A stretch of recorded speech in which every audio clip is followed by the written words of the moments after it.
चरिया तू मुंहिंजो भाउ आहीं, मुंहिंजो साहु आहीं। हुकुम त क्या तोखे छा खपे?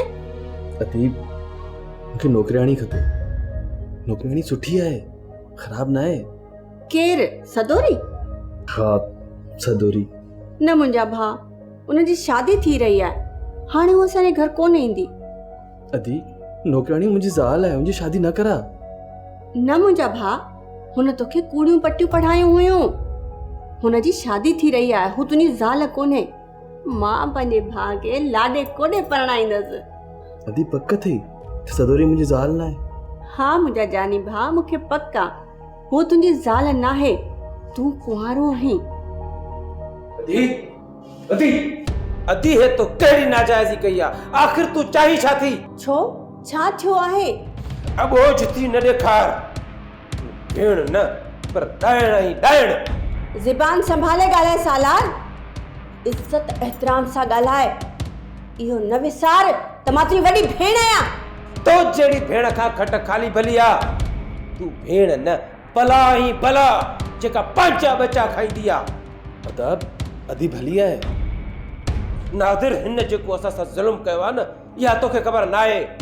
मूं सोचियो बि कोन हो त भेण थी करे असां सां अहिड़ी राति विढ़ंदी। सालार सालार छा कयो आहे मूं? छो छितो थी पियो आहीं? सॼी ज़मीन तुंहिंजे नाले छो आहे? तूं भेण थी करे असांजो हक़ थी खाए? ज़मीन बाबा मुंहिंजे नाले कई हुई, मूं बाबा खां ज़मीन ख़रीद कई हुई। जेकॾहिं मां ख़रीद न कयां हा न त बाबा ॿियो कंहिंखे विकिरो करे छॾे हा। ऐं अॼु तव्हां टुकर लाइ बि मोहताज हुजो हा। मूं त ज़मीन बचाई आहे, इन करे तव्हां अॼु खाओ पिया। यादि रख मेहरू, इहो कहाणी ॿुधाए तूं मुंहिंजे अंदर जे क्रोध खे थधो नथी करे सघीं।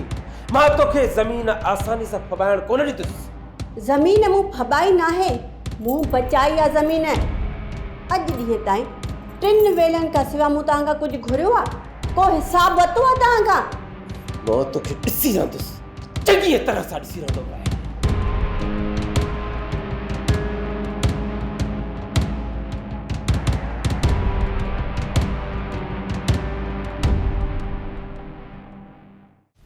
जेकॾहिं तूं सालार जे ख़िलाफ़ FIR दर्ज कराई त मुंहिंजो भाउ सॼी ज़िंदगी जेल में गुज़ारींदो। सुल्तान, छा तूं असांजे दुश्मननि सां मिली वियो आहीं? तूं मज़लूम जो साथ ॾिनो आहे, तुंहिंजे करे मां ई जान त ॾेई सघां, पर मां पंहिंजी इज़त नथो ॾेई सघां। मूंखे उमेद आहे त तूं बि मज़लूम जो साथ ॾींदी।